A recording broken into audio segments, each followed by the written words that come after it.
ladies and gentlemen, front of the program now at this point. You know, I think we can say that. From ESPN's college basketball analysis, former coach in the ACC, long time, Coach Seth Greenberg. Yeah, Coach. What's up, boys? Good time of the year now. It is active time of the year. I saw you on TV last night on a college game night. You guys were pulling different categories and spinning a wheel and giving takes with Zubin. I saw you on Get Up this morning, which leads me to this. For those that didn't see this man on Get Up this morning, this was said. So it's a fascinating thought from Pitino, and here's my Uncle Seth Greenberg, no relation, with thoughts on that. You know, Seth, we live in a world where where football drove conferences to do all sorts of things that made a lot of sense for financial reasons and positively no sense for any other reasons. Basketball, on some level, I guess we could say, was something of a casualty of that. What do you make of the idea? He said the words "in basketball." What do you make of the idea of something like the ACC and Big East forming a conference together in basketball? I think it makes sense. In fact, 2 years ago, I had a conversation with the people in the ACC office and exactly said that to them. They got to get back to the roots. The ACC was built on college basketball. I understand the money is in the football side of it. But you know what? You could create a super conference, the best conference in all of college basketball. You got to give these schools the resources. But you know what? Merging the ACC and the Big East, think about the matchups you would have. They wouldn't be games, they'd be events. You'd get back to the old school rivalries of the old Big East, but then you'd bring in some new rivalries like a Connecticut against North Carolina, Connecticut against Duke. To me, it makes sense. You've got to find a way to make it happen. And like Chip Kelly said this a couple months ago, he said what college athletics needs to do, and this made a lot of sense, regionalize everything else but football. If you regionalize everything else but football, to me, that's a win for everyone. Okay, Seth, you're the first person we're hearing it from the basketball world. Obviously, we heard it from Chip in the football world. How likely is that to happen? Because the Big East still existing whenever the Big East football kind of got rid of, kind of leads me to think there is precedent for basketball being able to make their own decisions. Do you think that's ever possible with the ACC Big East for basketball? Because the more you talk about it, and when Pitino mentioned it yesterday to us, that was the first time I had heard of it. And then my brain did the same thing you did. We got UNC and UConn happening at Madison Square Garden. We got Duke taking on St. John's. Like the matchups are, very. What is the likelihood of that happening? How slow does basketball move versus kind of football, Seth? Basketball can move real quickly. The problem is the football element. The football is the one that moves slowly because all these TV contracts are tied into football. So, Pat, you've got a good voice. You can make this happen sooner than later. No. I mean, if you can get behind this, you could be like the guy behind changing the world of college athletics. Yeah. Just by saying, wait a second, regionalize hoops and all the non-revenue sports. Obviously, hoops not the non-revenue. And then let's take football, put it on its own island. Because you can play one football game a week and travel across country. You can't, look, I'm not the smartest guy in the world, but Stanford and Cal in the ACC, I didn't take geography at Fairleigh Dickinson, Harvard on the Hackensack, but they're not in the ACC. I'm sorry. And you've got UCLA and USC going and playing Big Ten games. Come on, man. I mean, it just doesn't make sense. So, we've got to use common sense. And then for the ACC, first of all, I don't know how they didn't bring UConn in when they did expansion. Stanford, Cal, UConn. Which one would you guys pick? Okay. I mean, that doesn't make any sense. But to me, good people go. The ACC's got to get back to some way its roots. They got 4 teams in the NCAA tournament this year. That's sacrilegious. You think about ACC basketball, you think about the best teams and great rivalries and great programs. Why not find a way to adopt, partner with, or whatever you might want to call it, the Big East, create this mega basketball conference, have all this inventory, share your revenue share. Obviously, football money is going to be taken out of it, and create something different and special, and think outside the box. Okay, so my question for you would be this. We talked to Pitino later in that conversation. He talked about how St. John's doesn't have a football team, so the revenue share thing is going to be a lot to basketball, and it's going to be a lot to these other sports.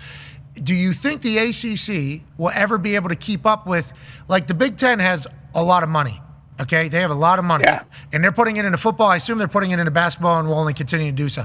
The SEC is putting a lot of investment into its basketball. We talked to Greg Sankey yesterday, and he's like, there was a mission statement sent out that we need to be better at men's basketball, and they all kind of took adhere to it, and now they're record-breaking with the amount of teams they get in the tournament. Will the ACC ever be able to keep up with everybody else. Now, I'm not saying Big East is underhanded or anything like that, but UConn, all the money's probably going to be going to basketball as well. St. John's, same exact thing. The ACC, they still got to compete against their football teams, right, whenever it comes to the revenue share.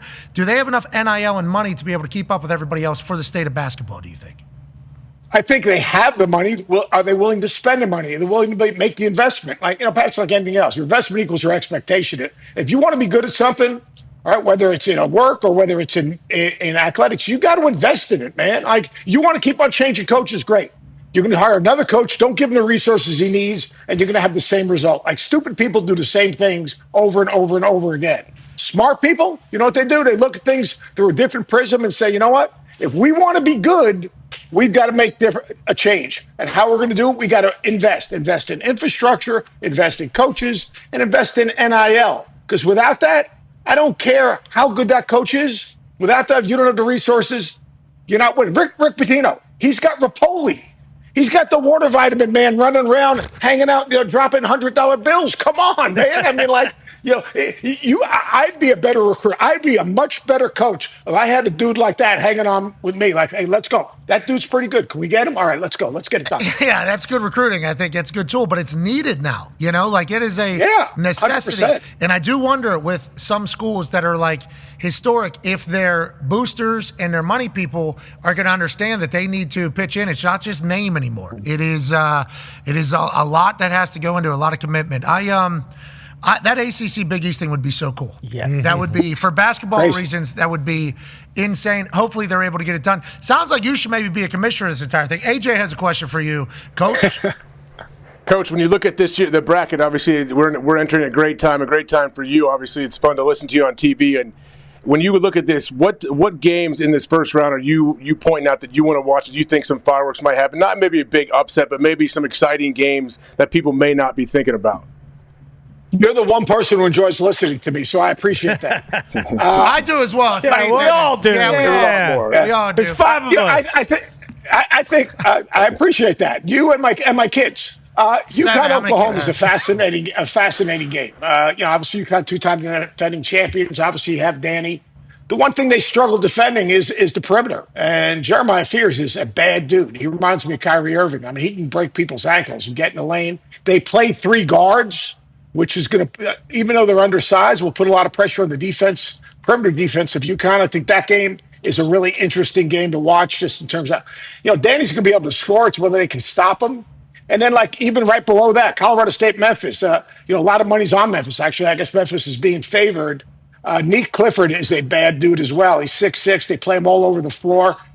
Colorado State is really, really efficient offensively. They assist on about 60% of their field goals. But more importantly, it's the spacing and how they share the ball and play through this guy.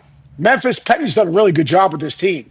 Tyrese Hunter, one of his players, a lot of injuries in the NCAA tournament this year. He did not play in the conference tournament championship game. They need his leadership.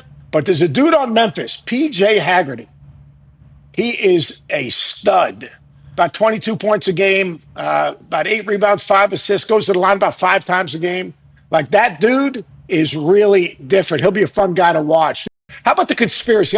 Do you guys buy into conspiracies? Yeah, Bubba Cunningham screwed over West Virginia. Yeah, Seth, we're in on it. What do you think about Bird? Well, you're all in on it. Like, by the way, do you know what a wob is? Whoa. I'll tell you, the wob. West Virginia got beat by the wob, not getting in the tournament. Okay. That's wins above the bubble. You see, look, quickly on West Virginia. You can spin that stuff any which way you want it. Oh my God. You could say the net's most important. You could say wins against the field are most important. You could say quad 1 wins are most important. We need one way to evaluate teams for the NCAA tournament, because every single person in the room has their own opinion. And look, I know Bubba. I think he's a really good guy, but walking out of the room and saying he's not in the room when they're discussing Carolina, that's great. Breakfast, lunch, or dinner. Drinks after. I mean, and it's not like something that they would say, hey, you got to vote for us. It would be more like, here's our leader. He's our fearless leader. He's the head of the committee. I mean, how can we leave his squad out? And you know what they did was the team you guys should really be complaining about is Xavier. Well, I Xavier's hate him too. 1-9 in quad 1. Yeah, I mean, so. Yeah, these guys stink. It is what it is. I mean, you guys won 2 games without DeVries. When you win at Kansas and you beat Iowa State, you're good. Iowa State was number 3 in the country, I believe, at the time.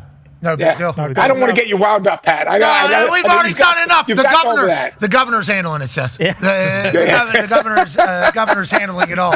Just wants a little bit more transparency. But it does feel like we have a lot of good matchups. It does feel like there's a lot of good storylines, which leads to AP Tone's question for you, Coach. Yeah, Coach, I wanted to ask it because I saw this floating around the internet that this is one of the best tournaments ever, if not the best tournament ever. And they were using KenPom's rankings. And if people don't know, KenPom is a website that basically calculates offensive and defensive efficiency and things like that. And it has 4 of the top 6 teams all time in his rankings with Duke, Florida, Houston, and Auburn. So is this accurate that this could be or is one of the best tournament fields of all time? Yeah, it could because it's older. Think about the ages of these guys. I mean, a lot of these teams, Mike Brady used to have to say, get old and stay old. Like, you've got, like, Chad Baker-Mazara would be like the oldest guy on the Oklahoma City Thunder. I mean, you look at Auburn's team, this 5th and 6th year seniors on all these teams. So these teams are older, they're more mature, they're more physical. And like the SEC, that Final Four in the SEC championship in Nashville, that will be as good, if not better, than the Final Four we're going to get in San Antonio. Whoa. That's how good it was. So, like the teams you mentioned. Don't love that. SEC, ESPN, Seth Greenberg, jeez Louise. No. Hey. Now, here's the deal, Pat. Everyone thinks I'm a homer for, like, John Calipari, which is my conspiracy thing. Calipari self to play Rick Pitino. Imagine if it's Calipari and Pitino. That's the all-time conspiracy game humanly possible. Gabagool.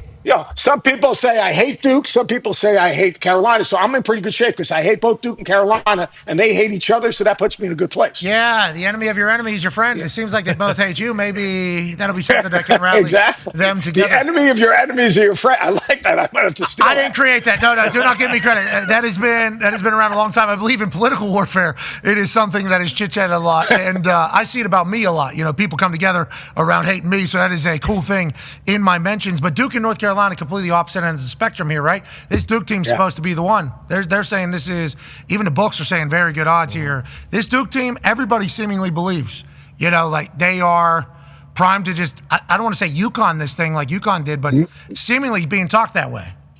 I'm going to give you a little secret. There's another team that's going to UConn this tournament, and that's Florida. Yeah, you've been on Florida.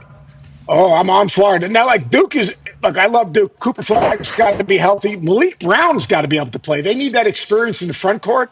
If he's out, he's got that shoulder injury. You're talking about an experienced player that can defend 4 and 5, terrific passer, always in the right place, made a couple threes against Carolina. Ooh. I mean, but Florida, I joke around, they're Noah's Ark. They got 2 of everything. I mean, like they got 2 6'11" big guys. Chinyalu just blocks every shot, carves out space, rebounds the ball, finishes, blocks shots, does everything you need. They bring Longman off the bench. Walter Clayton is the best guard in the tournament. And now we want to go deeper into the conspiracy. If Florida gets to the Elite Eight and St. John's gets to the Elite Eight, that's Rick Pitino against Florida.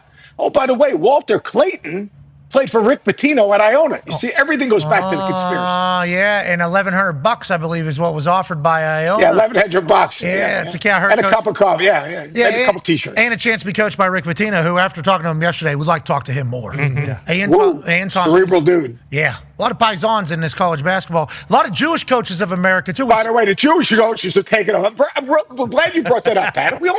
The Jewish guys only have 3 to 4 coaches on the number 1 line. That's all. It's no big thing. Yeah, but I heard. I might make a comeback.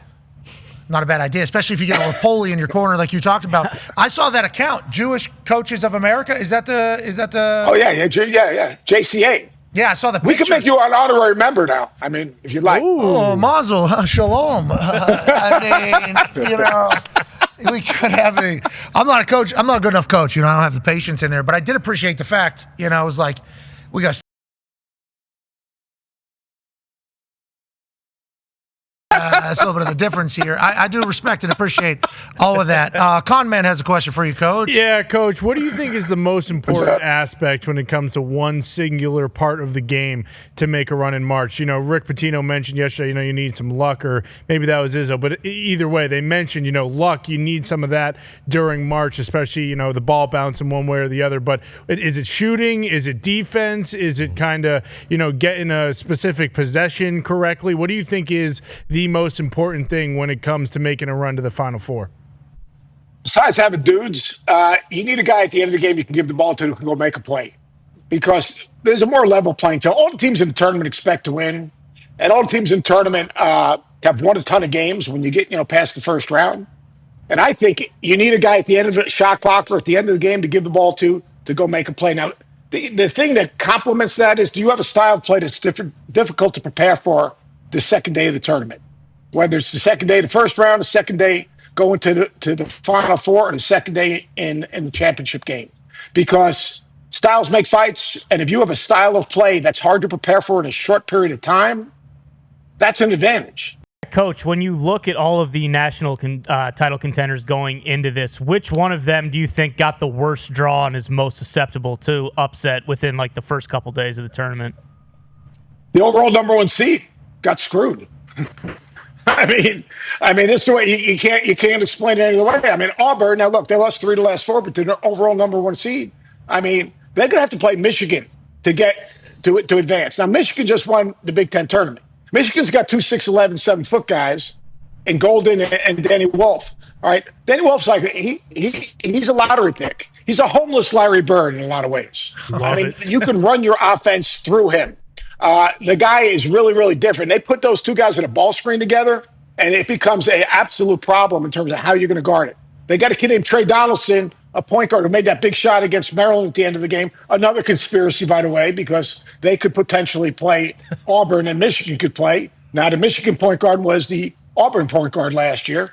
Conspiracies everywhere. Oh, wait a minute. Whoa, what's going on behind the scenes here? Behind the scenes here, but I like this Michigan team. They got enough guys who can make shots. They play really fast. Golden gets baskets around the basket. The kid Wolf, he really is a matchup problem. The only concern for Michigan, they get a little loose with the ball, but I think they've got the toughest second round game in the tournament. Even after if they win their first game, they get a Creighton team. Like Creighton is good. The big kid Kalkbrenner, he's like a one-man zone. They play fast, a really good passing team, sneaky defensive team because of stylistically. So I think Auburn got the toughest one, and I'd say the other one, toughest one, second would be Houston, just because Tennessee, they're so hard to play against. Tennessee, they're so physical and tough. That SEC championship game was fun to watch. Did see your Florida team do what Florida does, though. But I think everybody came away from that game and they're like, Tennessee, real deal. How do you feel about all these teams that played in the conference finals and then they have to turn around and play the earliest? Because I heard there were some coaches and some people that are like, yeah, definitely bummed we didn't win the conference tournament, but also we got an extra 5-6 days before the big game, in the tournament. Is that a common conversation amongst coaches about the conference tournament? It is. Like, guys want to win championships. You want to win championships. Players want to win championships because probably with NIL, they got bonuses bought into winning championships or advancing even in their conference tournaments. Good call. Things are written. Having said that, especially the guys who play on Sunday, like those 5 championships that were decided Sunday, if you have a quick turnaround, you go Sunday, Thursday. You think about football guys are used to routine, what day you're in pads, what day you're out of pads. Well, so is basketball. So you get back on Sunday after your championship game, you find out who you're playing, you have a team meeting, your coaches scatter because you're in a 4-team bracket, basically. You're not worrying about a 68-team field. You're worrying about the 4 teams in your bracket. All right. Your assistant coaches are scurrying around, putting together scouting reports. Your video guy's losing his brain. All right. And you're locked in. But then Monday is film, concept work. Tuesday, you're on a plane probably. If you're playing Thursday, going to your site. So Tuesday, you practice at home. Tuesday afternoon, you probably fly into the site. You get there, you have dinner, you do film again. Wednesday, you got that practice on your site. And Thursday, you're hooping. So, like in recovery time, it's real, especially if you're going sent to the West Coast. Yeah, long flight. You get sent to the West Coast, it changes a lot. Like, there are a lot of interesting teams going to the West Coast. In the West, UConn's got to go cross country. They lost early. Florida played on Sunday. I'm not sure exactly what day they're playing their first game. So, those things come into play. But I do think that we're so much more aware of taking care of players in terms of hydration, rest, load management. Not load management. Load management in college is recovery days. Like Jay Wright started the recovery day, or at least talking about it, which means basically recovery days is walk through, skill work, shooting, ice bath, weights, and ice bath. And he started that. He was really big into that, and he was one of the first guys. My daughter played volleyball at Villanova, and Jay's a dear friend, so I go watch him practice all the time. And he is amazing on nutrition. Like those guys in their meals, like breakfast, lunch, and dinner, they don't put any crap in their bodies. Yeah, it'd be nice to be jacked and rocked up. Yeah. It'd be super jacked. It would be nice too. Unfortunately, this body's beyond repair. No, I think you got a chance. I think especially, the head looks very round. It does. It's like the dome is in good shape. Yeah, it is. Put a little dust on the dome and send me out. Let me talk about ball. Okay, yeah, and we appreciate the fact that you're teaching us a lot about this year's particular ball. Now, with that being said, AJ has the last question for you, Coach.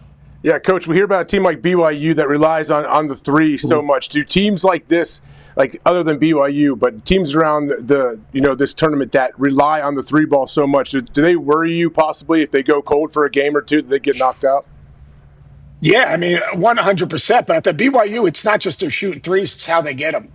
They get them with their spacing. They get them with step-up ball screens. They get them with shallow cuts and slot drives and kickouts, and they put you in rotation. So it's how they get them, but that's who they are. Like, here's the thing. We're like, who are you and how do you win? I don't care what sport you play. Like, who are you and how? If you can impose that identity, and all of a sudden now, like, if you're a really great transition team, what does that do to your defense? All right, you're not sending as many guys to the offensive glass, because if you send a bunch of guys to the offensive glass, then you can't set your defense. People in transition, and they're getting the shots you want. So, like, teams like that, there's a residual effect of that playing style that is interesting. Like shooting all those threes, what does that create? Long rebounds. All right, so now we're used to like hitting and going rebound the ball. Now you're hitting, that thing might be flying over the top of your head. Yeah.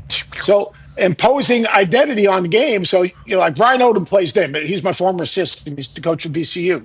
Like we spent a bunch of time yesterday talking about how they're going to defend the ball screens, how much pressure they can put on, and then making sure they cover what we used to call the elbows and the blocks. The guards have to come back and rebound. Instead of leaking out, those guards, you contest the shot, you got to come back and get ready to help rebound the ball, because most of those rebounds are going to come either off the corners or back. So, of course. If you can impose your identity on the game, even though you're not making a ton, you got to make some. Like Cal Perry had a great line. You don't have to make them all, but you can't miss them all. Yeah. I mean, like, yeah, but some of those three-point shooting teams, they go ice cold. And I'm only saying that from like watching West Virginia for a while. West Virginia for a while there was a three-point shooting team, and boy, when they were falling, you knew early. You knew in the first 5 minutes what the night was going to be like. Electrifying, and then whenever it was a miss, it was like, well, this one's going to be a grind. And then inevitably that was their fate. Always they would get cold. Now they'd make it a long way, but they would get cold on the wrong night, and then the other team would be able to just kind of make the most of it. West Virginia is in the topic of discussion right now, Coach. DeVries, can you tell me about him? And is Indiana one of those jobs? We live here in Indiana. We understand how the people feel about Hoosiers and the basketball and basketball as a whole. Is that one of those jobs where DeVries, coaches dream of? If he can get it, he's got to take it. Okay, that's how you feel. If he gets it, he's got to get it. The Iowa thing, I'm not so sure because it's almost a rebuild. But Indiana, you've got a built-in base of recruiting opportunity. I'm sure the money would be great. But let me tell you this. Along with that, and you guys know because you guys are right there, the static around the program is ridiculous. Yeah. And like you don't answer to just alumni, you answer to the whole state. So you're giving yourself over to the state. I mean, that's basically what you're doing. And there's, because people in Indiana, they all think that they invented the game and they understand basketball. Everyone is coaching your team along with you. And like, does he want to deal with that? But the opportunity to get better, quicker they had big time NIL, but they just swung and missed. You got if you go to the you better get winning dudes. Like you got to get winning. Like this whole thing about collecting talent, you got to roster construction and putting together a team is as important as the number of great players, because if players don't fit, it is what it is. But Coach, I they want to see this, Coach. Coach, they want to see this right here. This is what they want to see. That's what they want to see. That is what they want. That is legitimately what they want. Yeah. And need to be able to make big shots, but we're moving the ball. We are. Yeah. And next time around, motion offense. We are right back into this thing. And it's like, That is how the Indiana folks. You're talking about everybody in Indiana thinks they think they invented basketball. They know basketball. That's because they pay attention, and it's like, this is how we play basketball here. And you talked about collecting talent and building a roster. That is not just in basketball. That's in football as well. How important is a culture, man? It feels like we really get to see culture here during this March Madness as well, right? Because adversity's coming, and then how can you continue to go? How important is that culture in basketball? Because I, outside looking in, have never been in a basketball locker room or a basketball team setting. It seems like to me, it's like we just got to keep the two guys happy, and then everything else is good. No. I tell you, you've been in all you guys have been in locker rooms. Of course. Let me ask you a question. You're only as good as your locker room, yes or no? Yes. You got a crappy locker room, you got no shot. Agreed. All right, so you're only as good as your locker room. So culture, and that's why Florida, what they've done is they've gone into the portal and got multi-year portal guys. So it's not a 6-month rental. So now they develop an identity, they develop a culture, they have an investment. But yeah, I mean, you're only as good as your locker room. You have a bad locker room, like that Tennessee team, they got a great locker room because there's Kai Ziegler, Maychuk, and they coached their locker room. If you don't have a dude coaching your locker room, it's like the meeting after the meeting. Let me ask you this, Pat. You give speeches, I'm sure, places, and then you do your thing. Absolutely. And then, everyone gets up, claps, wonderful. They go to the bathroom, and they either say like that, Pat McAfee, he's full of crap, or they say like, damn, holy mackerel, that was awesome. And here's the deal. That's no different than you speak to your team at the end of practice, and you say like X, Y, and Z, and those dudes go back in the locker room, and they say, or maybe you gave them a real hard practice, and you were like up their ass really, really hard and challenging them and pushing them, and you get the wrong guy walking back in the locker room, coach, man, he's full of it, man. What's he talking about? We're practicing too hard. I mean, what does he expect from us? And then, exactly, it blows up. So, you got to have locker room, man. I mean, it's not just one. You got to have a voice in the locker room that if one of those guys goes sideways, he snatches that guy. One of your guys, Sam Clancy, played for me at Pitt. Of course. Absolutely love Sam Clancy. First year at Pitt, we have a good team, a little disjointed, and we lost a couple games, and we had a couple guys going south. I literally said, Sam, that's you, man. You're the biggest, baddest dude. That's you. True story. Next day, I'm walking in to change for practice. 100%. Sam's got, I'm not going to mention the kid's name. He's got some dude up against the wall. Nice. Like he's on a hanger. And he was saying, this is my last time, man. I want to play in the NCAA tournament. Get your crap right. That's awesome. And I'll tell you, we were pretty good after that. Yeah, I can imagine. Sam Clancy was a yinzer, it sounds like. What a dog. I love that. And what you're saying about talking to players and policing their locker room, we do a lot of that on this particular show, and it's pissed off some people in some locker rooms because there's some traits that maybe happen for some teams. And it's like, hey, you can draft good players, you can coach good players, but the players gotta control what the expectations are and the standard is. Yep. I love to hear that's also in basketball. Hey, you're the man. Thank you for joining us today, and we can't wait to talk to you again guys. soon. Appreciate you guys. Ladies you got it, man. Enjoy the games. We will. Hey, who's winning tonight?